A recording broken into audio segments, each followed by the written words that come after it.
सरकार सैयदुल शुहदा करबला की तरफ आ रहे हैं तो रास्ते में एक शख्स मिला, उसने फर्जंदे रसूल को सलाम किया, फर्जंदे रसूल आप पे मेरा सलाम हो।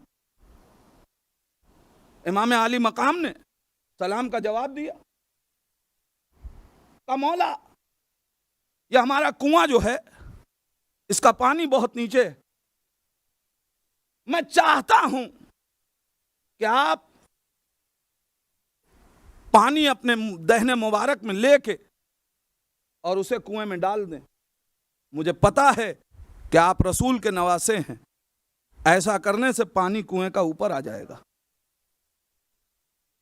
इमाम आली मकाम ने वो काम किया, कुआं पानी से भर गया। मौला आप कहां जा रहे हैं?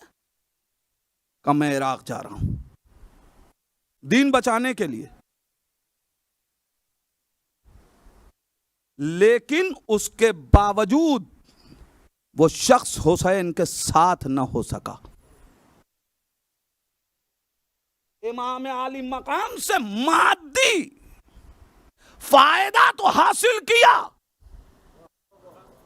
लेकिन चूंकि रूहानी ताकत मजबूत न थी, लिहाजा ये जानते हुए भी कि ये कौन है साथ ना आ सका।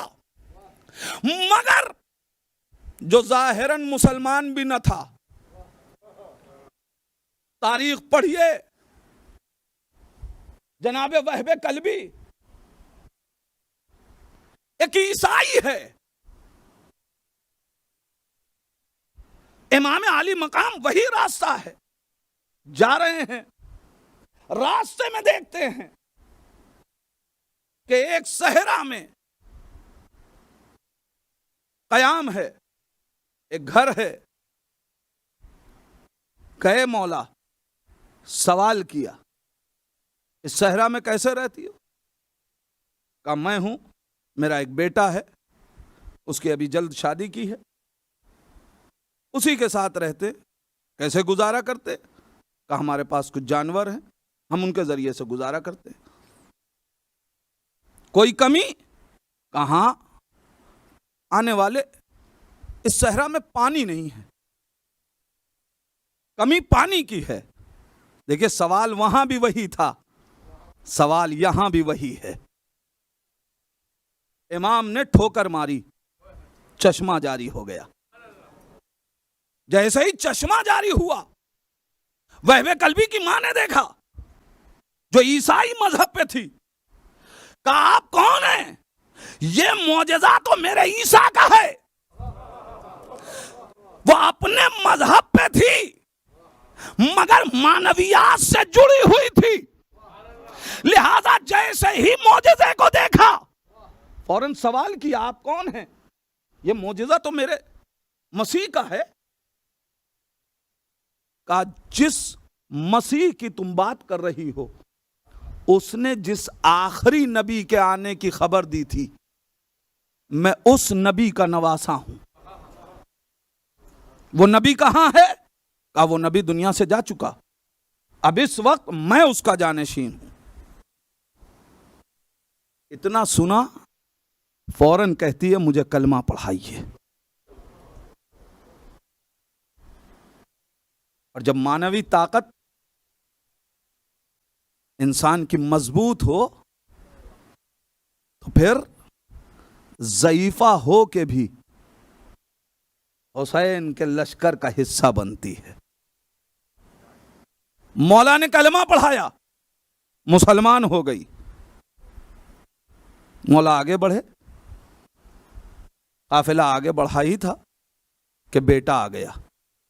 बेटे ने बदला हुआ मंजर देखा, कहा अम्मा ये क्या, ये चश्मा कैसे जारी हो गया?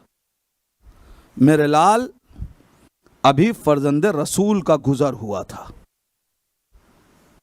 मेरे लाल, उनके कदमों की ठोकर से यह चश्मा जारी हुआ है। और मेरे लाल, जब मुझे पता चला तो मैंने उसके हाथ पे कलमा पढ़ लिया, मैं मुसलमान हो गई। अम्मा जब तक ईसाई मजहब पे थी हमें साथ रखा, मुसलमान हुई तो तन्हा कलमा पढ़ लिया। मेरे लाल अभी उसका लश्कर बहुत दूर नहीं गया है, वो अभी कूच करके अभी आगे बढ़ा है। आओ चलो, चलते हैं उसके साथ। अपनी बहू को लिया, बेटे को लिया, लेके हुसैन मजलूम की खिदमत में आई। आका इन्हें भी कलमा पढ़ा दीजिए। अब जब बेटे ने कलमा पढ़ लिया, अब मां ने बेटे को खिताब किया, मेरे लाल अब तक ईसाई थे, लिहाजा वाजिब ना था कि तुम हुसैन की मदद करो, लेकिन चूंकि अब कलमा पढ़ लिया है, लिहाजा अब नुसरत हुसैन तुम पे वाजिब है। लिहाजा हुसैन की नुसरत को हुसैन के साथ चलो, दीन की नुसरत के लिए हुसैन के साथ चलो। इमाम आलिम मकाम के साथ साथ जनाब वहबे कल्बी भी करबला पहुंच गए। अजीजान ईमान, आप तारीख पढ़ते हैं, सुनते हैं, जानते हैं क्या किरदार है।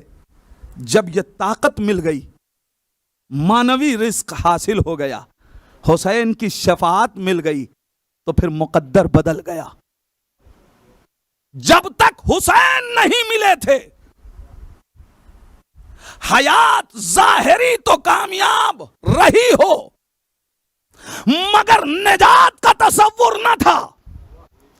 मगर जैसे ही हुसैन मिले, मुकद्दर यूं बदला कि अब कयामत तक के लिए अगर सहरा में रह जाता, हुसैन न मिलते, तो कोई न वहबे कल्बी को जानता, न उसकी मां का जिक्र होता, न उसकी ज़ौजा को पहचानता।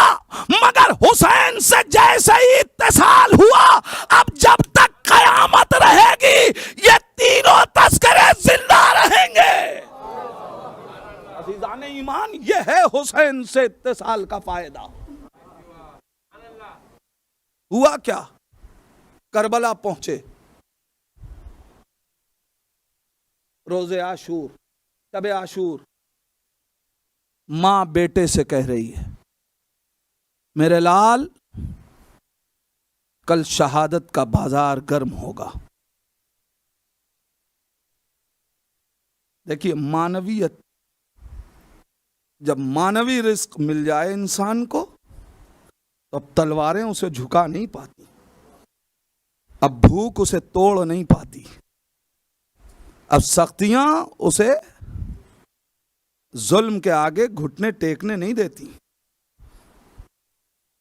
अभी अभी इस्लाम के दायरे में दाखिल हुई है, लेकिन मानवीयत की ताकत इतनी मजबूत कर चुकी है कि अब मां कह रही है, मेरे लाल अगर कल तुमने जामे शहादत न पिया तो मैं दूध नहीं बख्शूंगी।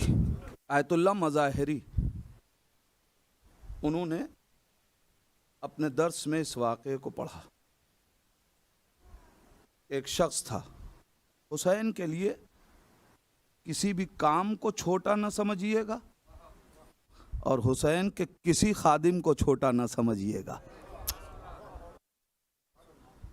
जो खिदमत करे हुसैन के लिए उसका एहतराम कीजिए,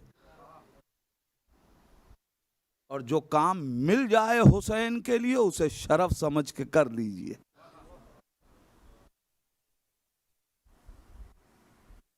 उन्होंने फरमाया अपने एक दर्स में कि एक शख्स जिसका काम यह था कि वो इमाम बारगाह में चाय बनाया करता था और चाय हुसैन के अज़ादारों में तकसीम करता रहता था।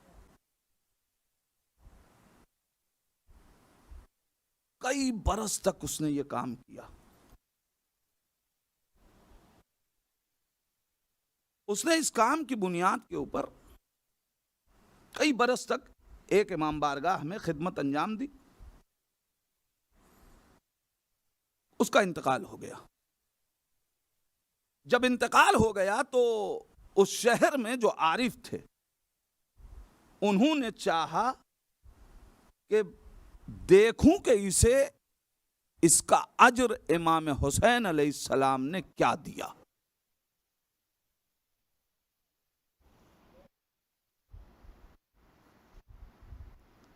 कसम खुदा की, कुर्बान जाएं हुसैन आपकी करीमी पे। चाय पिलाया करता था। चाह देखें इसको अज्र क्या मिला। उन्होंने अमल किया, रूह को हाजिर किया। जब आलम रोया में देखा तो क्या देखा कि वो एक बहुत बड़े महल में बैठा हुआ। पूछा ये महल किसका है? कहा मेरा है। तुम्हारा है? कहा जब हमारी कब्र की पहली रात थी। दुआ ज़हन में है ना, अल्लाहुम्मा अर्ज़ुक़ना शफ़ाअत अल हुसैन यौमल वुरूद। जब हमारी कब्र की पहली रात थी, उस वक्त सरकारे सैयदुश शुहदा आए और आके फरमाया, ए मेरे अज़ादारों के खादिम, अभी तुमको हुसैन अपनी तरफ से ये दे रहा है, बाकी हिसाब महशर में करूंगा।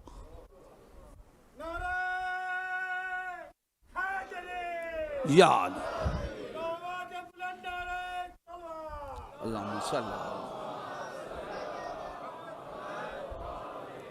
और ये कह के वो रोने लगा। तो आरिफ ने पूछा कि हुसैन मजलूम ने इतना तुम्हें दिया, तुम रोने क्यों लगे?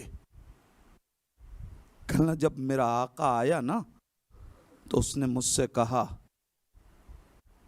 कि तुमने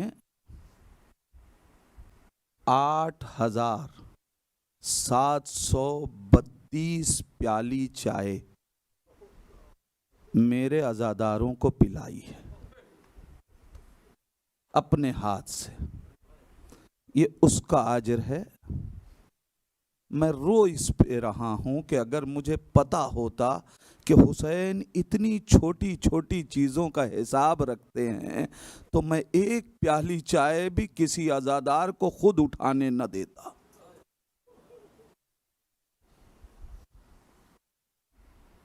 इंतखाब होता है।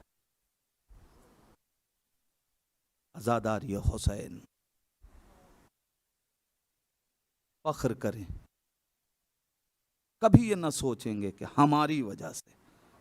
इसलिए कि ये याद रखिएगा, ये मजलिसें जब हम नहीं थे तब भी थीं और जब हम न होंगे तब भी होंगी।